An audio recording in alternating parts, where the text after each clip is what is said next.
Welcome back to The Deep Dive. Hey there. This is the show where you bring us the source material, maybe articles, research, or like today, even just transcripts of everyday chats. Yep, and we plunge right in. We try to find the most useful, the most interesting, maybe even surprising insights hiding inside. All for you. That's right. Think of us as your navigators, really. You give us the destination, the info you want explored. And we help chart the best course through it. Find those key takeaways. And today we're setting sail into some really fantastic waters. We've got this collection of real-life English conversation snippets. The ones you, our listener, generously shared. Which is It really is, because these aren't polished scripts, are they? They're the messy, wonderful reality of how people actually talk every single day. Exactly. Yeah. So our mission for this deep dive is basically to unpack these natural exchanges. Mm-hmm. We want to pull out those common phrases, the genuine expressions people use. And understand not just what they're saying, but how they're saying it. Right. The dynamics underneath, the emotions, how language works in its natural habitat. It's kind of a shortcut, isn't it, to understanding how English feels in the wild, which, let's face it, is pretty crucial if you want to sound natural yourself. Totally. Yeah. So get comfortable. We're about to dive deep into the language of daily life. We are indeed. Okay, ready to open this treasure chest? Let's do it. These conversations you sent over, they cover just so many everyday scenarios. It's perfect for seeing authentic English in action. Mm-hmm. We could maybe group them into themes. Just to make sense of it all. Good idea. Let's start with something pretty universal. Making plans and, well, the inevitable bumps in the road, right? Delays, problems. Absolutely. Yeah. You share that conversation about the flight delays. Just a perfect illustration of how people express frustration and then sort of process it. Ah, yes. That one. The immediate reaction uses those really strong negative words, doesn't it? Nightmare. Yeah, got delayed. 3 long hours. And that simple word sucks. It's so common, isn't it? Yeah. Very informal, but it just perfectly says something is bad or disappointing. It really captures that feeling, being stuck. And they mentioned the reason, blamed it on the weather. Uh-huh. And the response makes sense, shows that kind of intellectual acceptance. But then immediately after. Annoying. Exactly. Annoying. Which proves the frustration is still there, even if the reason makes sense. Yeah, that's fascinating, the shift there, because after venting a bit, the language moves, doesn't it? Yeah. Towards coping, towards acceptance. Talk with phrases. Well, things like shake it off. Right. And acknowledging that, delays happen. It shows resilience. And the relief at the end, making it safe and sound. Yeah. And that allows them to kind of downplay it, doesn't it? Calling it just a hiccup. Or saying the rest was smooth sailing after a rough start. It's like a mini story, really. Problem, reaction, resolution, all told through these very specific emotional phrases. That's a great point. The language tells a story way beyond just the literal facts. Okay, moving from travel hassles. What about personal stuff? Mm-hmm. There's that wonderful conversation about a job application between a parent and child. Oh, this one's packed with relatable dynamics. Oh, this is a classic, isn't it? You can just picture it. The parents' sort of informal check-in. Did I catch you at a bad time? And the child's response, so casual, lying on the couch watching cat videos. It immediately sets up their comfort level, Yeah. And the parents' mild exasperation. Cat videos again? Yeah. And the child's relaxed, but maybe slightly dismissive. Chill, Mom.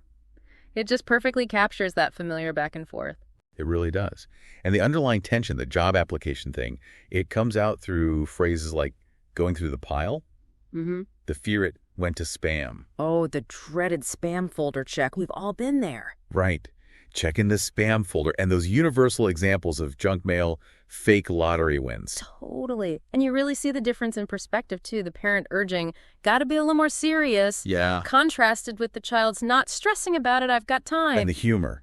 The backup plans. Yeah. That was brilliant. Barista, librarian, professional daughter. That's the one. It's such a great way to diffuse that tension, isn't it? It is. And the exchange ends with the child trying to reassure the parent, I'll let you know the second I hear back. Even if the parent gets the last word in with relaxing when you get hired, shows their worry hasn't just vanished. Exactly. It's not just about the job hunt itself, it's about their relationship. And it's expressed through these very specific phrases. That really deepens the insight, yeah. It's not just what they say, but how they say it that reflects the whole relationship. Okay, let's look at another personal topic. Offering support when someone's feeling low. You included a conversation about that. Yes. And this one is like a master class in using empathetic language. It starts so gently, doesn't it? An observation, then a soft inquiry. Like, seem a bit off. Yeah, or something on your mind. And when the person answers directly, feeling kind of low lately. The response is immediate validation. Exactly, that sucks. Or, I get it. Just acknowledging the feeling. They try to understand asking anything specific, but they also respect the answer when it's just a lot going on, feeling overwhelming. Right. And since trying to fix the cause isn't really possible in that moment, the advice shifts, doesn't it? It shifts to coping strategies. Encouraging phrases like, try to perk up. Yeah, or even using that cliche, tough times don't last. But then moving to concrete suggestions. Like, focus on stuff that makes you smile. Or take a break, do something fun. Even suggesting feel-good tunes. It moves from just acknowledging the feeling to suggesting actual actions. And maybe the most important part, that reassurance of connection. You're not alone. Got your back. Yeah. And the response means a lot, just shows how impactful that simple support can be. Definitely. That sequence, observing, validating, asking, suggesting, reassuring, it's a really common pattern and a really effective one in supportive conversations. Okay, let's shift gears a bit to everyday challenges and requests. So many of the snippets you sent deal with these minor crises. They do. We could maybe combine a couple here, like the one about the scratched glasses and the car breaking down. It shows how people handle bad luck, often with a bit of humor. Oh, this conversation is great for its commiseration. The tone is set right away, isn't it? Broke, like literally broke. Yeah, and the implied history of problems with what happened this time. And the description of the glasses problem is so vivid, scratched and need replacing. And that relatable feeling looking at a foggy window. Ugh. That's rough. It's just the perfect casual sympathy for that, isn't it? Totally. And then it's immediately followed by even worse news. Car broke down. Needs a tow. Yikes, captures that perfectly. Yeah, yikes. And the financial pain is acknowledged straight up. Gotta hurt the wallet. But here's where the humor kicks in. That added stress, needing a gift for a baby shower, is met with that totally practical, if maybe slightly awkward, suggestion. Babies love socks. Huh. Followed by the expectation of getting told off. She'll chew me out. So real. Right, and then the comedic exaggeration about the budget cuts, canceling Netflix and Hulu. And the friend's reaction, that's serious. Only to reveal the real priority. Keeping HBO, though. Because, why? Cannot live without the White Lotus. Yeah. That specific pop culture reference makes it instantly relatable and funny. It really does. They're using humor to cope with this string of unfortunate and pretty expensive events. And the offer to chip in shows that supportive side of friendship, even amidst the shared struggle. They even joke about selling things or student loans. Yeah, the selling your soul bit. It's that shared experience. That use of exaggeration, the specific cultural references, it makes the conversation feel incredibly authentic. Another common challenge. Tech trouble. Like needing Wi-Fi. The Wi-Fi struggle. This one's great for showing polite requests and how to navigate obstacles. It starts really gently, doesn't it? Have a second. Explains the problem clearly. Trying to upload my paper. Keeps crashing. And the diagnosis. Wi-Fi signal is really weak. And you hear that frustration about the institution bubbling up. For all the money I shelled out for tuition, I'd think the Wi-Fi would be better. So relatable. And the sympathetic response, I feel you, is super common. Yeah. And the request itself. It's polite, it's temporary. Any chance you could let me borrow the staff Wi-Fi just for a minute? And the refusal is direct, but not rude, is it? Sorry, I can't. It's not allowed. No long excuses, just the rule. But crucially, and this is key, the refusal is immediately followed by a helpful alternative. Offered with warmth, too. Because you're always being cool with me. Right. You should try going over to the health services building. And giving the why is important. Yeah, because they always give out the Wi-Fi password. And backing it up with personal experience. Signal's way better than mine. They go there on breaks to binge Netflix. It turns a no into a helpful solution. It's a practical solution, offered in a really friendly way. Ends with lifesaver and you're welcome. That whole exchange.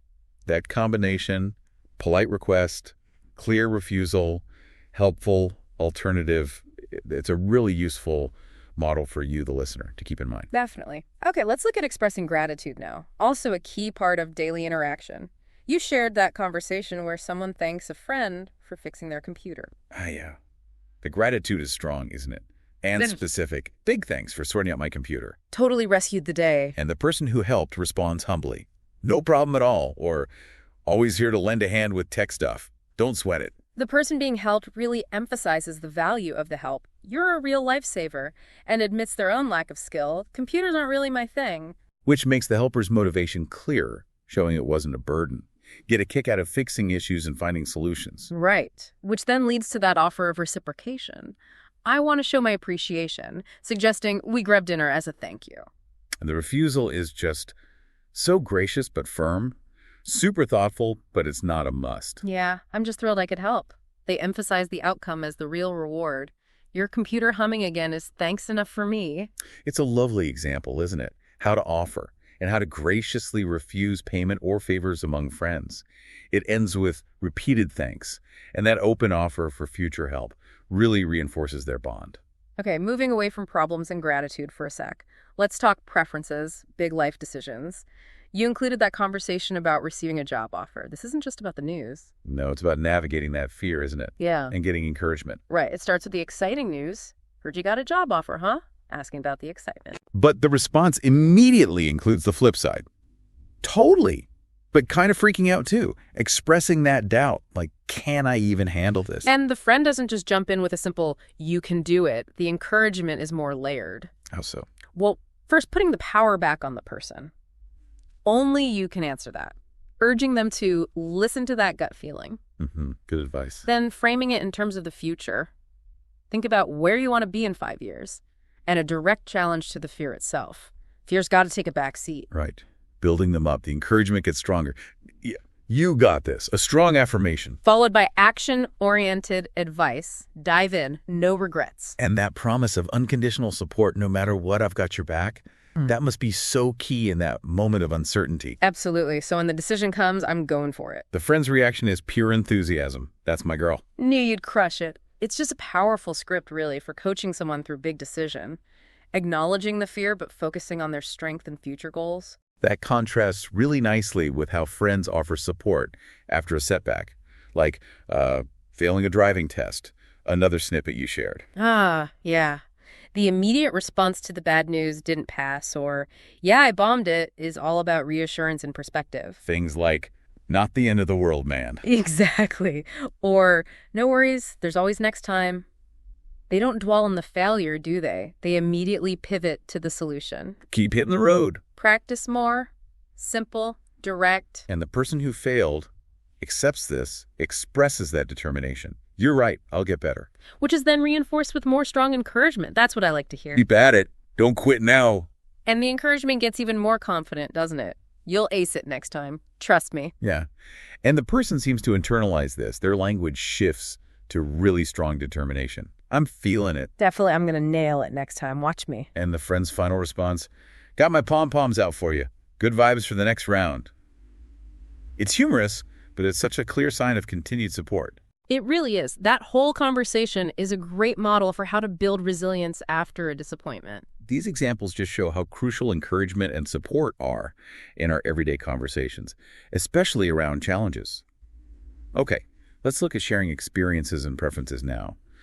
Moving to something maybe a bit lighter, like talking about food. Food. You had that conversation about baking a pot pie. Yes. This is a great example of using really enthusiastic language around food. It starts with that universal trigger, doesn't it? Sniffing the air. Wow, it smells so good in here. Exactly. And the reveal, I'm baking a pot pie, is met with surprise and curiosity. Pot pie. Since when do you cook? Leading to that playful answer. Since today. And the request to try it is immediate, informal. Can I try some? Just a bite. And the reaction is full of those positive descriptive words. Wow, this is so yummy. So rich and moist. Delish. Phrases like amazing cook and top-tier recipe. That's high praise in a casual setting. Accepting the compliment with now I'm flattered is polite, right? And asking about ingredients, the mention of a secret spice that adds a touch of playful mystery. Leads to that humorous bit about the family recipe. How many generations? I'm the first one. And the joke about food poisoning we mentioned earlier, it just highlights how much enjoyment and casual interaction revolves around food. Using specific adjectives, enthusiastic interjections. It's all about sharing the experience. Totally. Okay, another food-related chat. trying to decide where to eat when you're hungry shows negotiation in action. Oh, yeah. This one starts with that physical state, doesn't it? Been walking forever? You need to sit down for a sec, getting kind of hungry, I'm starving. And the heat? That's the external factor driving the decision. Yeah. Seriously, it's scorching out here. So preferences are stated. I'm all about hot pot. And immediately rejected based on the context. Not in this heat. Makes sense. Alternative suggestions get made and evaluated. Ice cream or shaved ice might be better, huh? Nope. Rejected because they need real food. Fair enough. So the compromise is suggested. What about some cold noodles? And that one hits the right notes. Sound good? Confirmed as suitable? Like an Asian thing? Sounds cool. And finally, deemed perfect for the situation. Just the ticket for this weather. Decision sealed? Simple, action-oriented phrase. Let's go. It's such a relatable negotiation, isn't it? Using phrases that balance needs, preferences, external circumstances. It really is. Okay, let's touch briefly on how people discuss hobbies and interests. You had that snippet about the video game invitation. Shows how invitations are handled, especially explaining a refusal. Right. Asking, feel like playing some video games for fun. Very direct invitation. The initial response, I'm up for it, shows willingness. But it's immediately qualified by a constraint. Have to hit the hay early tonight. Which naturally leads to the follow-up questions. Why is that? Got plans for tomorrow? Yeah, and this allows the person to explain why they have to go to bed early, which is important when you're refusing an invitation you'd otherwise accept, right? You give a reason. Definitely. And the explanation involves travel, admitting a weakness, a crucial meetup. Needing the earliest one tomorrow, and acknowledging they got all turned around on the subway before because trains aren't my regular gig. It's a detailed explanation, makes the refusal understandable, polite. And the friend shows understanding. Gotcha. You better hit the sack early then. The person confirms they'll finish what they're doing, I'll wrap up this game, but prioritizes rest. It's just a good model for declining an invitation while keeping things friendly. Okay, nearly there. Yeah. Let's look finally at discussing health and well-being, specifically talking about eating habits. Right. Asking, what's your food vibe like? That's such a casual way to inquire about someone's diet, isn't it? It is, and the response focuses on balance. Mix it up. Aim for that balanced life. Then listing typical meals and snacks provides concrete examples. Cereal or toast, sandwich or salad action, veggies, rice, and maybe some chicken or fish. Don't forget the snacks. Yogurt, some nuts, or even veggie sticks with dip. The reaction, wow, you're like a health guru, shows admiration. But then the other person admits their own struggle. Can't even give up my fast food love affair, which is so relatable for many people. Totally. And the advice offered isn't preachy or critical at all. No, it's gentle. Focuses on small, achievable steps. No biggie.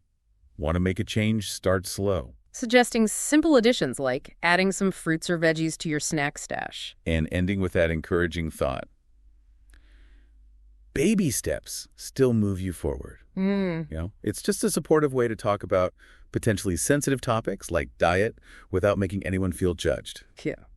Okay, we've covered a lot of ground today. Yeah. Moving through all these different slices of everyday life, all based on the conversations you provided. Yeah, from handling delays and discussing jobs or feelings. To navigating tech issues, sharing food, giving and receiving encouragement. And talking about health or hobbies. It's quite a range. It really is. And these snippets, these real-life exchanges, they're just so valuable, aren't they? Absolutely. They show that natural English isn't just about knowing vocabulary and grammar. It's about using the right phrases to convey emotion, manage relationships, negotiate situations. And just express yourself authentically in whatever context you're in. Exactly. By deep diving into these specific examples from your sources, we've hopefully been able to extract insights into the function of language in daily life. Like how people actually do things with words, show empathy, manage conflict, build rapport. Right. That was our mission today, really. Giving you a clearer picture of English as it's truly spoken. And hopefully understanding these dynamics and these specific phrases gives you, our listener, more confidence. And maybe a richer appreciation for all the subtleties in everyday English conversation. We hope so. So we've analyzed the words and the phrases, but here's something to think about. In these seemingly simple chats, how much information is being exchanged without even being put into words? Ooh, good question. Like the shared history between the speakers. Exactly, or the nonverbal cues, even though we only had transcripts. And just the context of the situation they both understand. It raises that interesting question, doesn't it? What's the silent language? What are those layers of shared understanding that are just essential for these conversations to even work, even when the words themselves seem straightforward. Makes you think about the deep dive that happens implicitly every single time two people talk. It really does. A truly thought-provoking idea to leave you with. Indeed. Well, thank you so much for bringing us these fascinating sources and for joining us for this deep dive. We really hope you found it insightful and grabbed some useful nuggets. We loved exploring these real conversations with you. It's just a powerful reminder of how vibrant, how dynamic everyday language can be. And if you enjoyed this deep dive and you want to keep uncovering hidden insights in all sorts of topics, You know what to do. remember to subscribe to the channel, English Easy here. It really is the best way to make sure you don't miss our next exploration. Thanks so much for staying with us until the end. We really appreciate you joining the deep dive. Yeah, thanks everyone. And subscribe to English Easy here. Hey there, and welcome to the deep dive. Thanks so much for joining us today as we dig into your source material. And hey, if you like what we do here, uncovering these kinds of insights, maybe consider subscribing. It really helps us get these deep dives out to more folks like you. Absolutely. And today, well, we're looking at something that's just fundamental, really. It affects almost every single interaction you have. Language, how it works, how sometimes it trips us up, and how it can change quite a bit depending on who you're talking to or even where you are. That's right. We're diving into a source that seems, pretty simple on the surface, but it's actually incredibly insightful. It's a transcript of a conversation, just someone in a store looking for work clothes and the employee helping them. Yeah. It's straightforward, yeah. Yeah, but it's packed. This chat is just full of these little moments where the language doesn't quite, connect. Leads to some confusion that actually tells us quite a lot. Exactly. It's like a perfect little case study. Yep. So our mission today in this deep dive is to really take those specific language mix-ups you highlighted in the conversation and sort of pull them apart. Right. We want to understand not just what the mix-ups were, though, we'll cover that, but more importantly, why they happened. What can these little hiccups tell us about communication generally, about jargon, about, navigating different linguistic worlds, especially when you're trying to do something specific, like look professional. Okay, so let's get into it. The conversation kicks off, simply enough, right? The customer walks in, needs some clothes for work, and asks for T-shirts for work. And boom, right there. That's the first little point of, let's call it friction. The employee hears T-shirts, and naturally, their mind goes to the standard image, right? The casual, collarless, pullover kind of shirt. Mm-hmm. So they point the customer towards those. Exactly. Which, as you can imagine, is probably not what the customer was picturing for an office setting. No, probably not. And the customer clarifies. They say something like, oh, no, not those. I mean the button-up kind. Now, even just phrasing it that way, button-up T-shirts, that's already a hint, isn't it, that there's a bit of a language gap? Oh, absolutely. Because the term T-shirt, well, it carries this really strong default image for most of us. It's kind of defined by not having a collar, by its whole casual vibe. So adding button-up, it almost creates this contradiction if you're being strict about what a T-shirt is. Right. It shows the customers trying to use a word they know, T-shirt, but they're modifying it based on one key feature, the buttons, to describe something actually quite different. It's like, I don't know, asking for a dog, but saying the kind that meows. You're using a familiar base word, but adding a feature from a totally different category. Exactly that. And the customer seems to kind of sense that this isn't the right term because they even take a guess, right? They say, Oxford cloths, something like that. Yeah, Oxford cloths. And they mentioned that back in Denmark, they call them something else entirely. And that's such a key moment. It shows the customer knows there's probably a specific different name for this thing in this place for this purpose.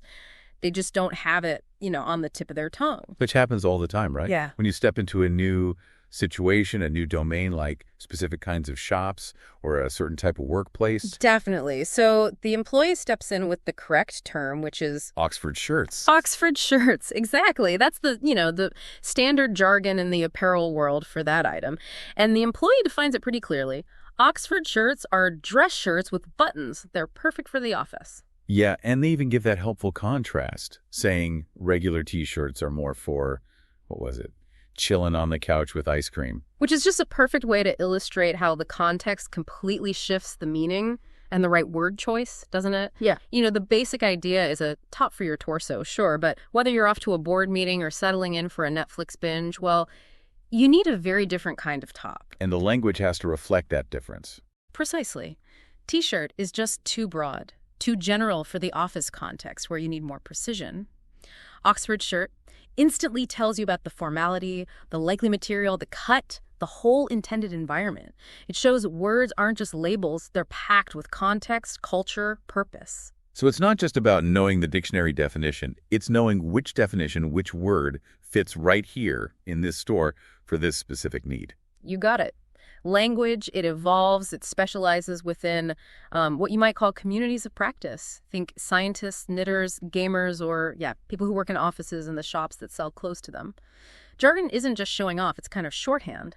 It lets insiders talk efficiently, accurately, about the specific things in their world. And if you use the wrong term or just a really general one? Communication can just, stumble or break down completely. Okay, so they get the Oxford shirt thing sorted. Yeah. But then the conversation hits another little bump. The customer asks about polo neck shirts. Ah, yes. Another classic. The employee hears polo neck shirts and, reasonably enough, thinks the customer means a standard polo shirt. You know, the kind they describe as having a small collar and buttons. Okay, hold on. Because for me, and I bet for a lot of listeners, polo neck means a turtleneck. Yeah. You know, that high fold-over collar. Is the customer just using the wrong term entirely here? Well, that's what's so fascinating, isn't it? And it gets right to the core issue. In some places, some English-speaking regions, polo neck absolutely means a turtleneck. But it seems in the context of this store, or maybe just this employee's understanding based on their usual customers or training, polo only refers to that collared button placket shirt. Ah, okay. So what the customer actually means when they say polo neck shirts is something different again. They describe it as having a round neck that's kind of high above the collarbone. So like a standard T-shirt neck, but sitting higher up. Not a scoop neck, not a V-neck, just higher. Exactly, a higher round neck. And the term the employee gives for that specific style is a crew neck shirt. Crew neck, right. And the source draws that distinction. Standard polo shirts, little collar, buttons, crew necks, round neck, like a T-shirt, but sitting higher near the base of the neck above the collarbone. So the customer's polo neck is the store's crew neck. Yeah. Wow. Yeah. And the customer's reaction is just perfect. Oh, I have no idea. I thought fashion terms were supposed to be universal. That line is just gold, isn't it? Because it voices such a common feeling, a common assumption. You think it's a piece of clothing, I can see it, surely the name is the same everywhere. Yeah, seems logical. But it totally overlooks how language actually, works and develops. It isn't handed down from some central authority. It grows organically, differently in different places within different groups. Think about jumper in the UK versus sweater in the US. Right. Or trousers versus pants. Or trainers versus sneakers. Or, that classic fanny pack example, which means something very different depending on which side of the Atlantic you're on. Definitely wouldn't ask for that one in the UK.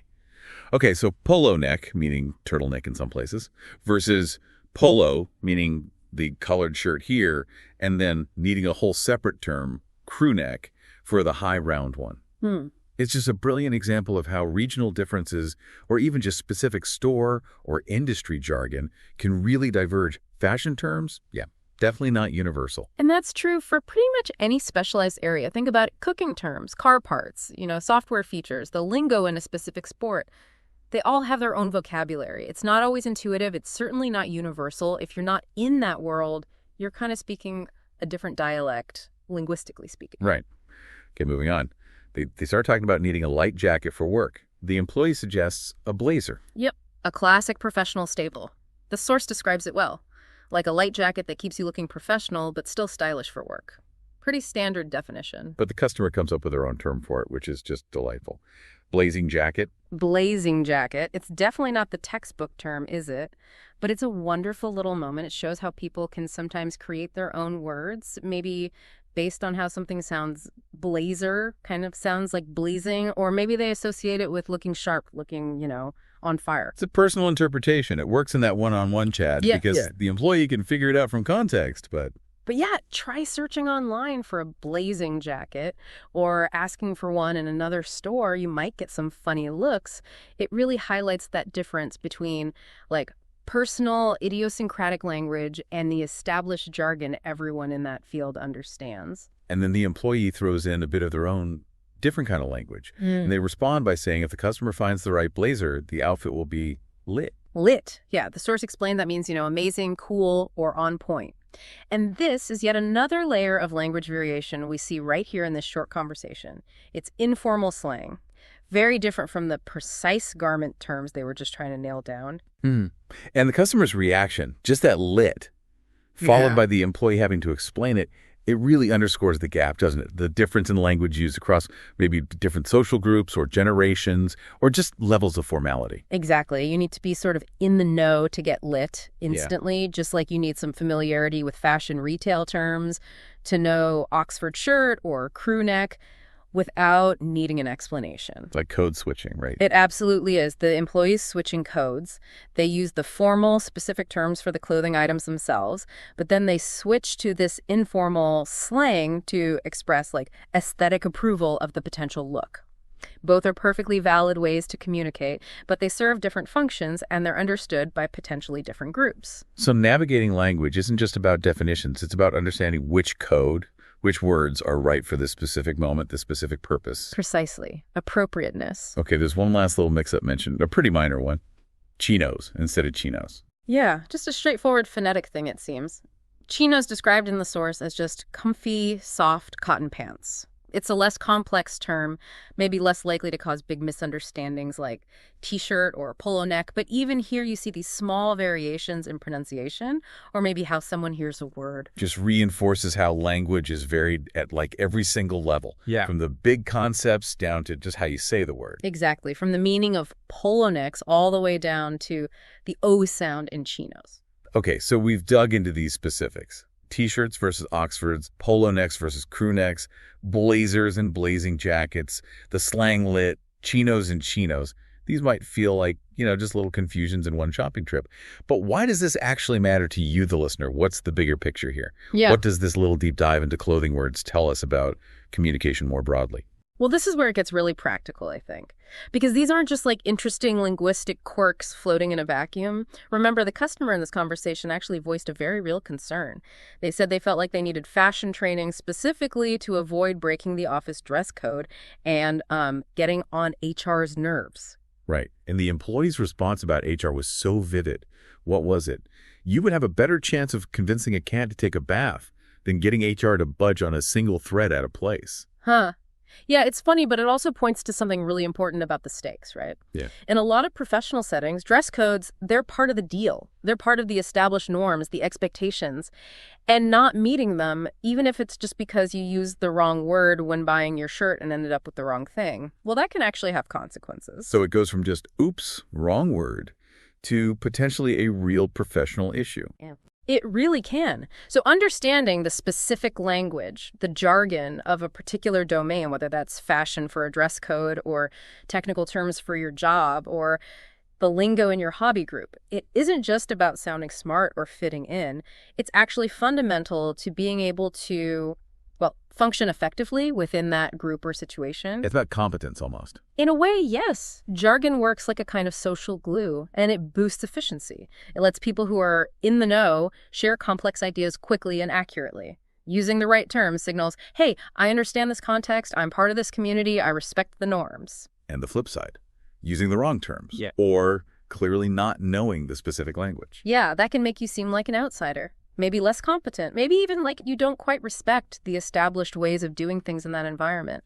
It can definitely impact how people see you, your ability to collaborate or get things done, even just your own confidence in that setting. So it's not about being absolutely perfect all the time, but it is about recognizing that words aren't always just interchangeable. Sometimes the general term works fine, but in really specific contexts, like a professional workplace or a specialized store or a technical discussion, you often really need that precise, domain-specific term to make sure everyone's on the same page, to avoid ambiguity.